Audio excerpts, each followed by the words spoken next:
Hey everyone, welcome back to Corporate Decoder, the place where we make sense of corporate filings so you don't have to. Today we're diving into the latest 10K report from RBC Bearings. It's not exactly a thriller novel, but it does tell a story of profits, risks, and a whole lot of numbers. But before we get started, if you enjoy these kind of deep dives, make sure to subscribe and also join the Discord community linked in the description below. RBC Bearings, they make essential parts for aerospace, defense, and industrial machines. Think bearings that reduce friction, transfer motion, and carry those heavy loads. The company had a pretty good year, but let's get into the details and see what's really going on. This report covers their fiscal year that ended in March. Remember that the company's fiscal year ends on the Saturday closest to March 31, so the dates might look a little weird. They serve two main markets, industrial, which is about 64% of their sales, and aerospace defense, about 36%.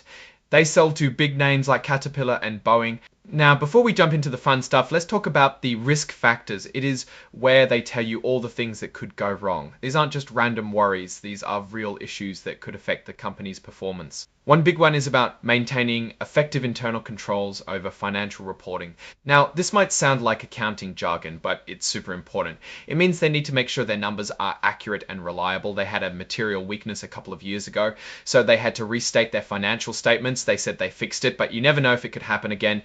They also worry about fluctuating raw material costs, especially steel, and the impact of import tariffs. They try to pass these costs onto their customers, but it's not always possible, especially with fixed price contracts. The report also mentioned a whole lot of debt from acquiring Dodge, which is not good, and it can create problems later on with servicing all those interests. Now let's get to the financials. The report says that the market value of their stock held by non-affiliates was about $8.8 billion as of September of last year. And as of May of this year, they had about 31.5 million shares of common stock outstanding. Here's where things get interesting. Net sales for the fiscal year increased by almost 5% compared to last year. Gross margin also improved, going from 43% to 44.4%. That means they're making more money for every dollar of sales. However, selling, general, and administrative expenses, which is things like salaries and office supplies, are also up by over 10%. On the bright side, interest expense is down by almost 24% thanks to some debt reduction efforts. Their effective tax rate was about 21%, which goes up to almost 24% after excluding a number of benefits and adjustments. Aerospace defense segment sales increased by 14%, with both commercial and defense sales contributing to the growth. And in the industrial segment, sales were almost the same as last year. Their backlog, which is the value of orders they haven't filled yet, increased to $947 million. This means they have a lot of work lined up for the future. Now, about the cash, as of March, they had about $37 million. They have a credit agreement with Wells Fargo with a term loan and revolving credit facility. As of March, they had $413 million outstanding under the term loan and a small amount under the revolving credit facility. They also have $500 million in senior notes due in 2029.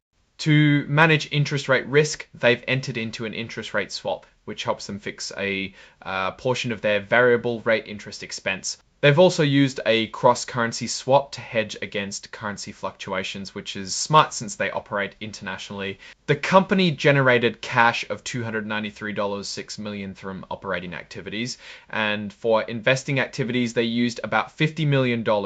Here's what I'm seeing. RBC Bearings had a solid year with increased sales and improved gross margins. However, they're carrying a significant amount of debt that was acquired in order to buy Dodge. They are doing a good job managing their interest rates and trying to mitigate risk, but it's still something to watch out for. In general, there is nothing too alarming in the report, and the company seems to be going into a positive direction. Alright, that's our breakdown of RBC Bearings' latest filing. What's your take on these numbers and what they signal for the company's future? Drop your thoughts in the comments. If this analysis was valuable, hitting that like button really helps, and subscribe for more deep dives. Don't forget to check out the Discord in the description. Thanks for watching. See you next time.